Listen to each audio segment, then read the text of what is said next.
happy to welcome you in my exhibition on museums, A Day in the Museum. This is a project I started in 2016, and it was natural for me after a long period of work where I have worked on different projects like fashion, ballet, or weddings, or all kinds of big projects I have pursued in my whole life. It was natural that at one moment or another that I would work on museums, and I will explain to you why. When I was 11, I had two friends, two very close friends, and we used to live in the suburb of Paris. And we decided to discover Paris, a town that we didn't really know, through its museums. So from that moment on, we started to go every weekend to a new museum and we discovered the town through its museums. It is certainly one of the reasons why a very long time later I became a photographer, because my eye was educated in this discovery of museums and discovery of art. So since I was 11, I have gone to museums hundreds, thousands of times, because this is very important for me. Art is something that is essential for me. It's a little bit like oxygen. I think art is an essential thing for humankind. It's natural. Man, or the human being, has always had this need for transcendency, to be able to think of something which is not only terrestrial, which is also something that relates to the mysteries of life. And I think art is one of these consequences of all the questions that a human being asks himself about life, the purpose of life, and all those kind of very metaphysical and very essential questions that human beings ask themselves. I started in 2016 because I had finished a project and I didn't know exactly what I was going to do about next, and I decided that I should start by the most important museum in the world, which is the Louvre. And I thought, if I go to the Louvre on one afternoon, and if ever I have the chance to take a good picture, then it would be a good project. Of course, I knew all the pictures of great photographers who had taken pictures in museums, like Henri Cartier-Bresson or Willy Ronis, and I thought maybe I could do something. So I went to the Louvre one afternoon, and I came back home with two very good pictures, which are still in my project. And I think that the exhibition that you are seeing right now at the Erarta Museum has certainly one of them. And I started to take pictures. Paris is I think Paris is the most important countries in the world for museums. I mean, maybe it has 150 museums or something like that. Anyway, it's very important for us, and culture is very important for French people.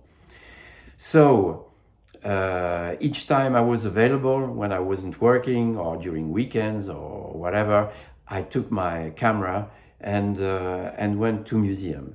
And each time I traveled, I also found a way to go to a museum during my trip.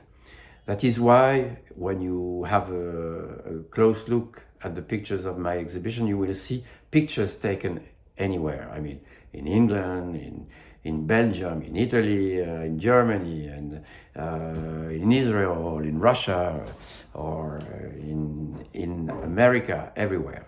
Museums have become, those past years, very important in our new societies. People like to go to museums if they go for leisure, and some other people go to museums to learn, or some people go to museums to have emotions. Some people go in museums with their families, some people go with their lover, and everyone goes to museums right now.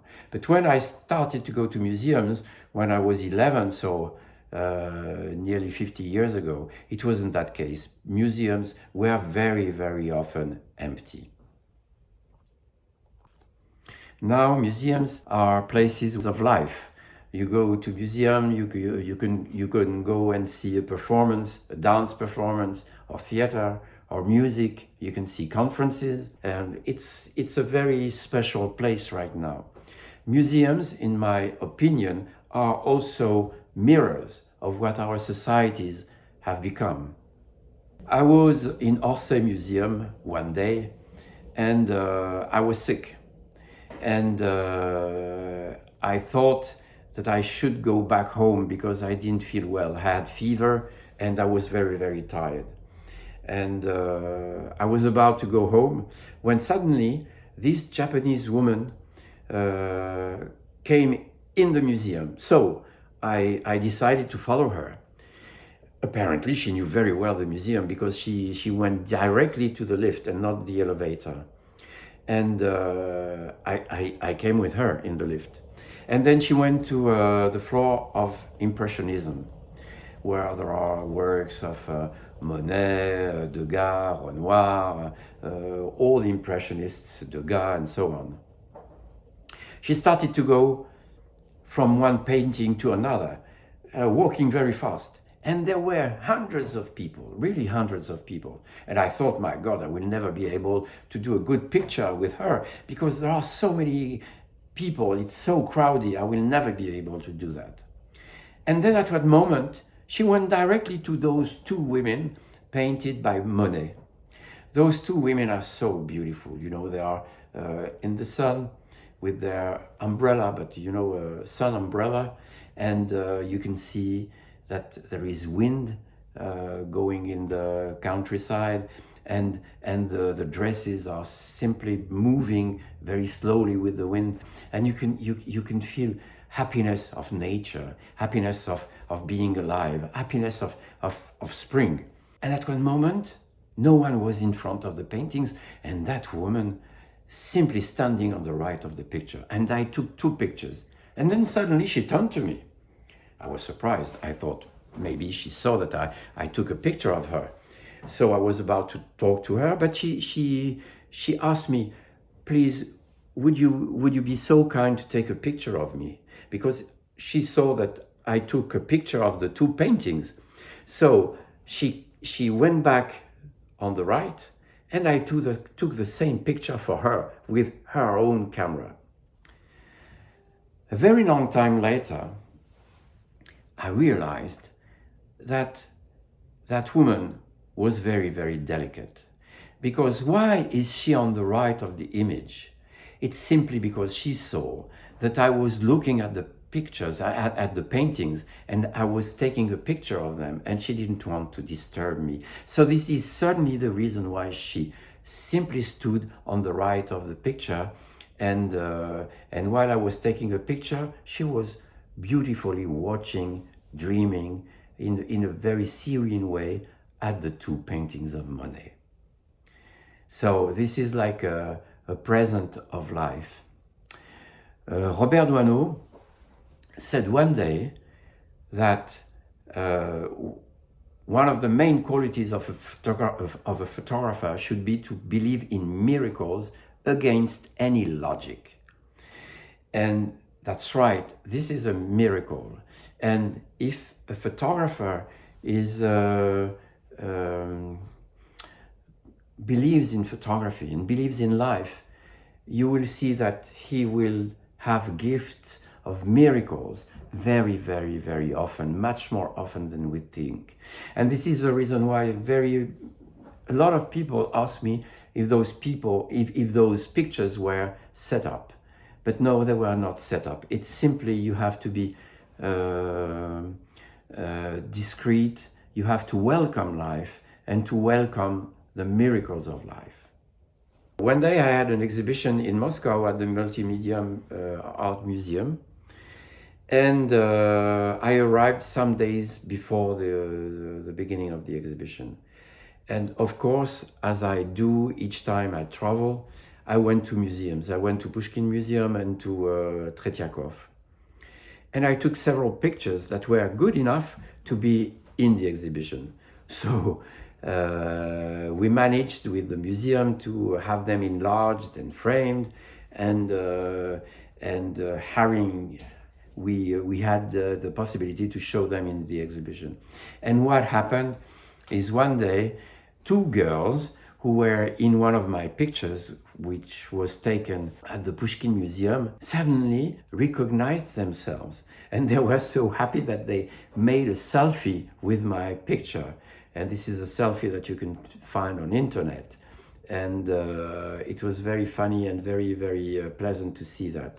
Another time, last year, I had several exhibitions in China, and a Chinese woman found that she was on one of my pictures, and that was taken in the Louvre when she was visiting Paris. And she sent me an email and said that she was very happy to be on one of my pictures. I think one good picture should tell a story. Of course, it doesn't tell you a story with words, but it really does tell you a story. Each time you are in front of a good picture, something comes in your brain and you are imagining things, and you don't see only something which is frozen in the time. You have the impression that it's alive, that you can understand what happened before and what will happen next. And my idea is that a good picture must have a kind of magic inside. And even if it's frozen, it's only in 2 dimensions. When you look at it, it's as if you had the Aladdin lamp that you would be rubbing, and then a genie would come out of the lamp and would tell you the story of the picture. And one day,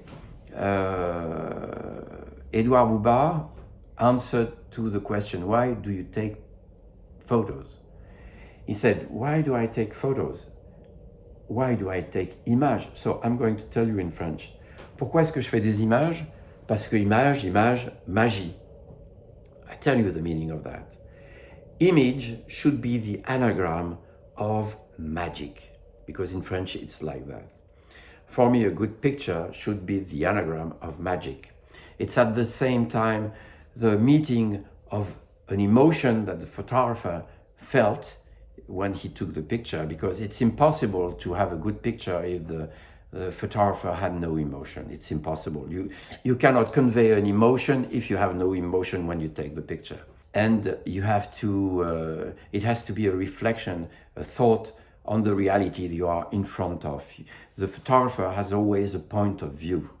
And for me, it's very important that the point of view respects reality, and that the point of view of the photographer is not in front of the reality itself. I hope I am clear enough, but this is really what I think.